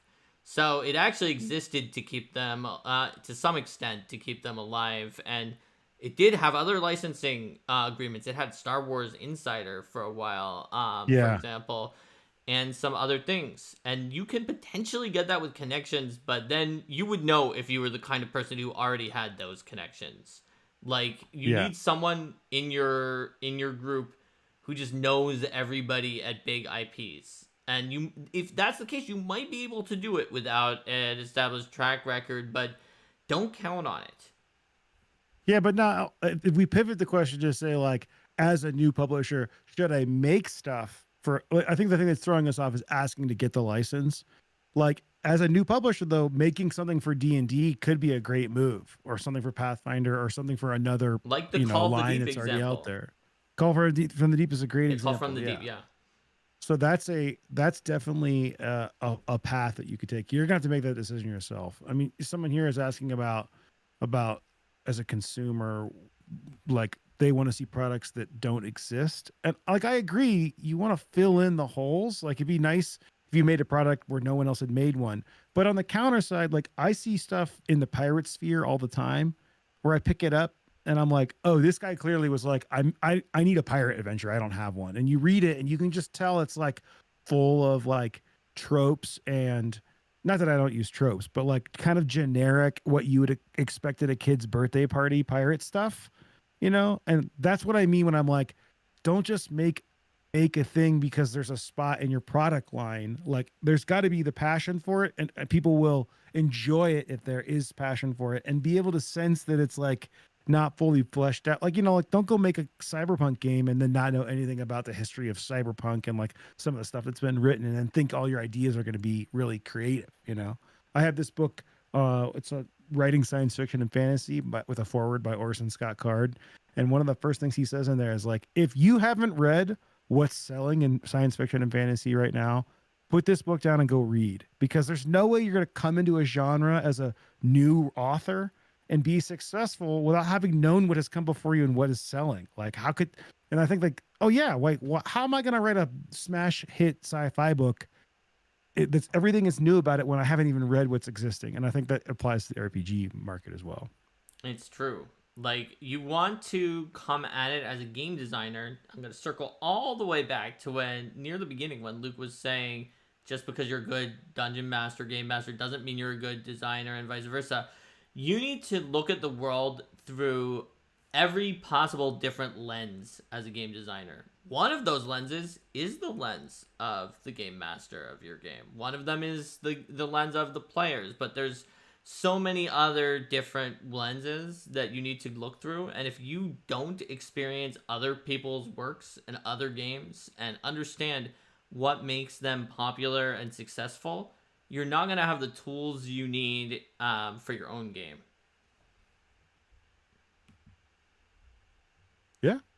All right. So I think we got through pretty much all of people's questions, and we did it in under the 2 hours. So everyone, you should be sure to check out the last 9 days of Pirate Borg. I'll put it in the chat again.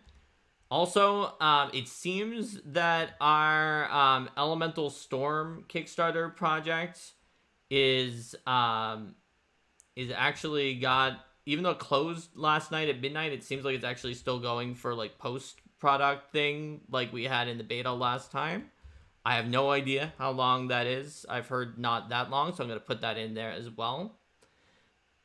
Thanks for joining us on the show, everyone. We were glad to have you and talk about this topic. And so, I guess, until next time, if you want to battle the zoo, you have to roll for combat. Bye, everybody.